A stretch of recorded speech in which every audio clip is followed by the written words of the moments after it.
So we work with the human rights defenders at risk. So we invite usually a small group of people, about 12, 15 people, because we want to make sure that they actually can work, hands-on work on their computer, so that they can actually spend enough time and understand the tools. And then we start from a very basic approach. How do you keep your computer secure? So we try to make sure that they understand what is on the computer, how can they install programs, uninstall programs, how they can update programs, how they can update operating system, how they can change passwords on their computer.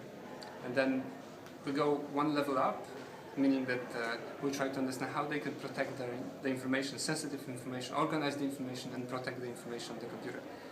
How can they encrypt this information, how they can hide the very fact that they have the information, how they can dispose the information.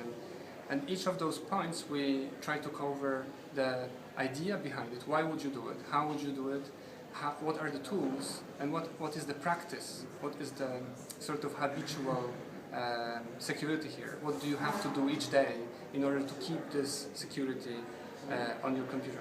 And then we try to understand how human rights defenders can do a backup.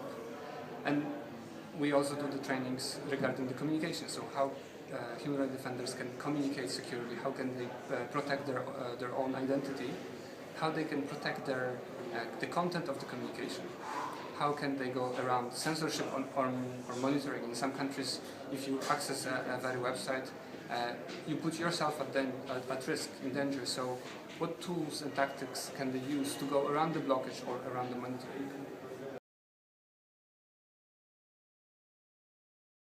So there are two organizations working together, Tactical Tech and Frontline Defenders, and we have a network of trainers, and the trainers work in the local communities. So we try to cooperate with trainers who are speaking local language to the participants and who can support them after the training. So we maximize the effectiveness of those trainings with the long-term relationship. It's not one intervention, one action, but it's a longer intervention. The training takes usually a few days, but then over several months we try to support people so they can integrate the tools and tactics in their daily life, in their daily activities and in their work.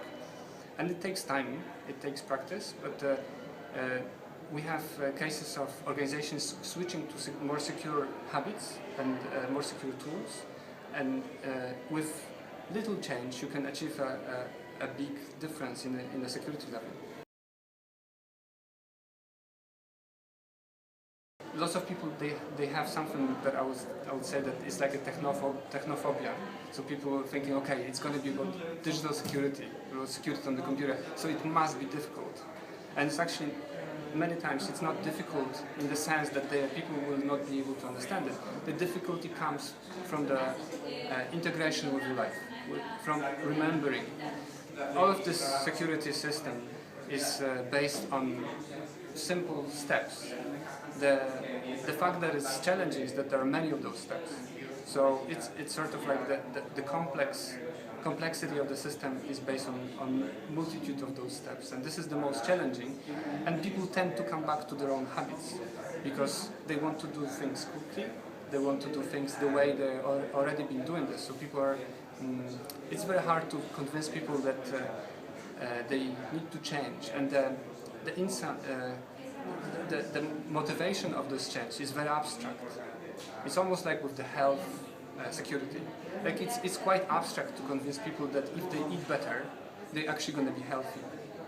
Because when they're going to be healthy? They're going to be healthy in many years, right? So it's not really obvious to them that by changing their nutrition habits, they're actually influencing their life. It's the same here.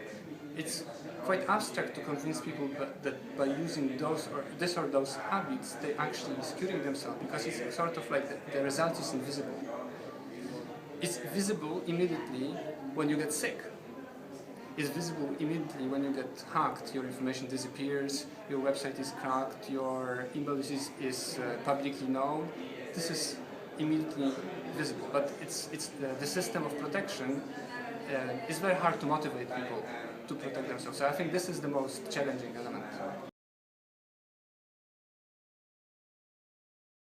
Yes, we of course we do receive support. Without support, it would be very hard to create the materials that we have, to translate them to all the 11 languages that we have them in, and to provide the trainings. We train collectively few hundreds people, few hundred human rights defenders a year. So it's a big effort, and we receive support from many different organizations, from many different donors, also from European Union, from Irish government, from Irish businesses, from American foundations. We publish all the support, all the reports from the finances on the website as well.